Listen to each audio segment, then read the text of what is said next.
Jéroboam était un serviteur du diable. Donc, doctrinalement, ce que Jéroboam a fait, c'est le service du diable. Ouais. C'est pourquoi je dis, vous faites attention. J'avais dit à Michael quand ils étaient en train d'attaquer les Toumassi. Il faut faire attention quand vous êtes en train de parler. Il y a la portée doctrinale et la portée prophétique. Delilah, oui, Delilah, elle a vraiment mal joué dans le ministère de Salomon, de Samson. Oui. Doctrinalement, il y a des femmes qui sont comme des Delilah. C'est un exemple, parce que l'ancienne alliance, c'est pas seulement l'ombre de Dieu à venir, c'est aussi un exemple. Donc, en tant qu'exemple, Delilah, elle a mal fait. Donc, si tu rencontres une femme comme Delilah, tu n'as pas d'avenir, frère. Ouais. Tu comprends? Il faut faire attention. C'est vrai, là, je dis que quand Satan dit que Jésus-Christ est l'unique et le véritable Dieu, ne refuse pas parce que c'est Satan qui l'a dit. Toi, tu dois croire parce que c'est la vérité. On n'a pas besoin que Satan le dise ou pas. Nous, nous croyons parce que c'est la vérité. C'est tout. Même si c'est pape qui dit que le Seigneur Jésus-Christ, c'est l'unique et le véritable Dieu, moi je dirais Amen. Mais pas toi, pape. Pas pour toi, pape. Parce que c'est la vérité. C'est d'accord, hein? Mais la bouche qui dit. Il dit la bouche qui dit. Non. Il faut faire attention, frère. Ok. Il faut faire très attention. Et d'ailleurs, je crois que par la grâce de Dieu, c'est là que nous devons toucher l'ordre dans l'église et parler un peu sur la marche de l'église, frère. Vous devez faire très attention. L'Éternel n'est pas un homme pour mentir. Encore, il n'est pas le fils d'un homme pour se repentir. Cette parole est sortie de la bouche de Balaam. Tu sais, non? Mais Balaam, c'était un défunt, non? C'est clair. Il faut faire attention. C'est clair. Il a dit les choses qui sont vraies quand même. C'est-à-dire qu'il a dit des choses vraies. Et Moïse n'était pas... Moïse, c'était le prophète du Seigneur. Il a écrit ça. Il savait bien que Balaam, c'était un faux. Mais Moïse savait que Dieu visitait Balaam. Et quand il sort quelque chose qui est vrai, Moïse a écrit. Ah, ça c'est vraiment un mystère. Et c'est pourquoi il faut faire attention. On devrait expliquer ces choses, frère, parce que c'est important pour toi aujourd'hui, pour moi, pour qu'on sache la manière dont nous marchons dans ce monde. C'est très important. Ouais, ça c'était... Parce que tu risques de combattre Dieu quelque part, tu sais pas de combattre Dieu. En tout cas. Hein? C'est pourquoi il faut qu'on... Il faut vraiment, il faut être posé dans la doctrine, c'est très important. Ce jour-là, on devait tuer le Seigneur. Caïphe s'élève. Il dit, il est avantageux pour vous qu'un seul homme meure. Tout le peuple. Ah. Il a prophétisé. Il a prophétisé. Mais c'était un païen. Un païen. Il faut faire attention.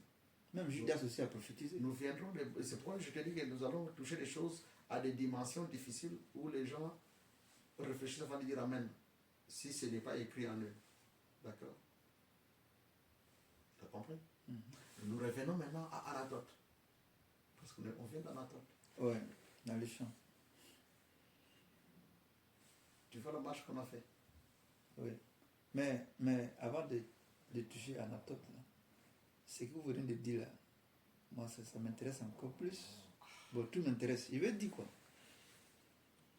Parce que souvent, on peut lire la Bible, hein, mais il y a, surtout les livres de rois, il y a des rois qui ont bien fait, il y a des rois qui ont mal fait devant l'Éternel. Ces deux tendances-là, souvent ça fatigue un peu. Non, ça ne peut pas te fatiguer, ça vient de Dieu lui-même. D'accord? Parce que, bon... Quand Dieu fait quelque chose, frère, qui peut dire à Dieu que tu as mal fait? Personne. Et alors, le problème il est où? Ce roi, il a fait ce qui était mal devant l'Éternel. C'est tout. C'était un roi. Parce que c'est Dieu qui lui a dit de faire mal. Parce que Dieu avait besoin de ça. D'accord? C'est un peu dans ce sens-là. Parce qu'il y a beaucoup de choses que les rois ont fait qui expliquent notre temps aujourd'hui. D'ailleurs, tout ce que les rois ont fait. Quand on parle, on avait une fois parlé du roi Asa. Asa, oui. Qu'est-ce qu'il avait fait, Asa? Asa, c'est pas lui, ses pieds. Non, il avait commencé d'abord par détruire toutes les idoles. Les idoles, oui. Dans tout le pays. À cause des ailes qu'il avait de l'Éternel. D'accord? Et la Bible dit qu'il fit tout ce qui était droit devant l'Éternel. Comme son père David. Voilà. Mais les hauts lieux ne disparirent pas. Est-ce que Dieu lui a compté ça?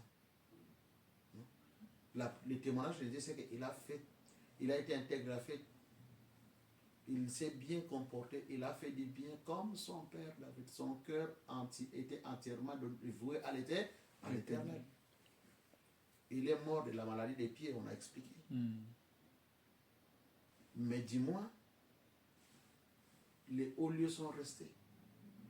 C'est-à-dire, malgré qu'à ça, le véritable qui est le Seigneur Jésus-Christ a bâti les idoles. Il a écroulé Satan, sa puissance, il a anéanti à la croix, il a livré en spectacle. Mais les hauts lieux n'ont pas disparu. C'est pourquoi aujourd'hui on peut souffrir encore de la famine, on peut encore manquer un peu d'argent. Ouais, ce sont les hauts lieux. La maladie. La maladie, tout ça, ce sont les hauts lieux. Mais c'était prophétique parce que c'est le moment où le Seigneur devait expliquer pour que demain tu ne dises pas mais pourquoi le Seigneur est mort à la croix mais moi je suis encore malade. Oui, tu seras malade parce que les hauts lieux n'ont pas disparu du temps du roi Asa, malgré que la Bible dit que son cœur était entièrement dévoué à l'Éternel. Il a laissé les hauts lieux. Pourquoi? Parce que le Seigneur savait que dans la conquête du pays, quand on vient, on doit chasser les ennemis, mais il y a certains ennemis qui devaient rester. D'accord? C'est-à-dire que les corps ici, nous avons obtenu la rédemption de l'âme par l'œuvre de la croix. Mais nous n'avons pas encore la rédemption de ces corps. D'accord? C'est ça. C'est pourquoi avec ces corps, nous branchons tantôt d'une manière, tantôt d'une autre. Corps Et nous aurons la rédemption de notre corps quand ce corps sera changé en corps de gloire. Amen. C'est pourquoi tant que nous sommes dans ces corps, les hauts lieux sont là. Sont dans ce corps. Voilà, c'est lié à ces corps. Ouais. C'est des mystères. Mais il faut être d'abord un bon lecteur de la Bible, frère. C'est quand, par exemple, tu lis et que après, les questions peuvent commencer à répondre au fur et à mesure par la grâce de Dieu. Du moins là où le Seigneur permet que nous puissions avoir la lumière, parce qu'on ne va pas dire qu'on a toute la lumière, non. Chacun selon sa grâce, comme on a toujours dit. Et il faut avoir aussi cet élément-là en toi quand tu parles, en disant que non. Si le Seigneur te permet de comprendre ça, tu en parles. Si tu n'as pas encore, tu dis non. Je suis encore le peuple déshabillé de Nephtali, j'attends que le soleil se lève. Amen. Non, c'est comme ça. C'est clair. C'est ça. C'est clair. Mais il faut lire. Parce que, sans mentir, moi je classais Jéroboam directement comme un serviteur du diable. Bon, en tant qu'exemple, oui. il a mal fait. Parce que Jéroboam a mis 2 veaux d'or. Ça, tu sais, non? Le premier veau, c'était où? Il faut lire, frère. Il y avait un veau à Bethel et un autre veau dans Dan. Parce que c'est 2 bêtes. Parce qu'il y a la bête qui monte de la terre et la bête qui monte de la mer. C'est l'Apocalypse. Mais il faut que Jéroboam soit inspiré en tant que roi pour le faire. Tu comprends? Mais c'était Dieu qui a annoncé les choses à venir. Jéroboam, c'était un instrument entre les mains du Seigneur. C'est pourquoi il était en train d'attendre que le Seigneur aille prêcher aux esprits en prison. Parmi les esprits en prison, il y avait Jéroboam. Maintenant, concernant leur salut, ça c'est Dieu qui connaît selon l'élection de la grâce. D'accord? C'est pourquoi si le salut des gens, nous ne nous prononçons pas. Mais nous constatons seulement si la personne a cru ou pas ce qui était avec nous sur la terre, c'est tout. Les esprits en prison, c'est Dieu qui connaît. Les Corées, les Datans et les Abiram, ce sont des matériels didactiques de Dieu. C'est Dieu qui mettait la révolte en eux pour qu'ils se révoltent, pour que Dieu nous explique les choses à venir. Mais cela n'avait pas dit que leur condamnation, c'était par rapport à ce moment-là, non. Il fallait qu'ils écoutent pour qu'ils ne soient pas, qu'ils n'aient pas d'excuses. C'est vrai que la condamnation a déjà été inscrite, comme disait Jude. Jude, voilà. Mais il faut qu'ils puissent écouter. C'est comme ça.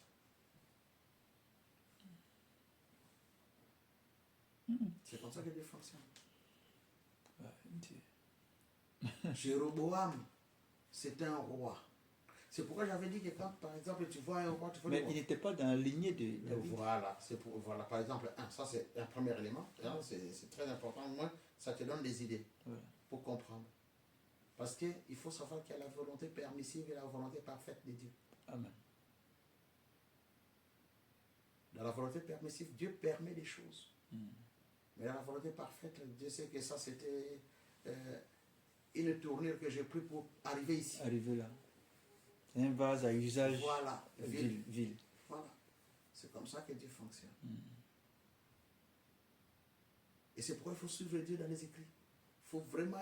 Il faut avoir l'œil ouvert, ou plutôt ouvert sur les Écritures. Frère. C'est très important. Parce qu'il y a beaucoup de mouvements qui concernent notre salut. En fait, tous les mouvements d'ailleurs concernent notre salut. Maintenant, il faut que Dieu puisse nous ouvrir ça au fur et à mesure. Jéroboam, quand il est roi, ici, il ne faut pas dire que Dieu n'est pas, c'est Dieu. Hein, tu vois, je dis, il faut faire attention avec les parallélismes. Peut-être que la vache est déjà devenue l'épi. Si tu restes vache, tu es en erreur. Ici, Jéroboam, roi, le roi représente le royaume. Il typifie, il incarne le peuple. D'accord? C'est pourquoi, quand il a levé sa main pour qu'on saisisse le jeune prophète, sa main restait sèche. D'accord? C'est un temps prophétique où la main de Jéroboam est sèche. Tant que la main droite de Jéroboam est sèche, il ne peut pas offrir à Dieu. C'est la fin d'une sacerdoce. C'est ça la fin du sacerdoce en Israël. D'accord? Mais il faut qu'un autre temps vienne pour que le jeune prophète prie pour lui, pour qu'il puisse retirer sa main, pour que sa main revienne saine, pour que le service reprenne en Israël. Et ça, ce sera le moment des témoins. Donc, ce sont des temps prophétiques. Quand tu marches, il faut avoir les yeux sur ces choses-là, frère. Tu vois? Sauf si c'est Jéroboam. Tu vas mourir. Hein? C'est tout un peuple, c'est Israël, qui était incarné par le roi. Et Dieu a arrêté les sacerdoces. Parce que les sacerdoces, c'est avec la main droite. C'est pourquoi Jésus est venu guérir cet homme à la main sèche. À la main sèche, oui.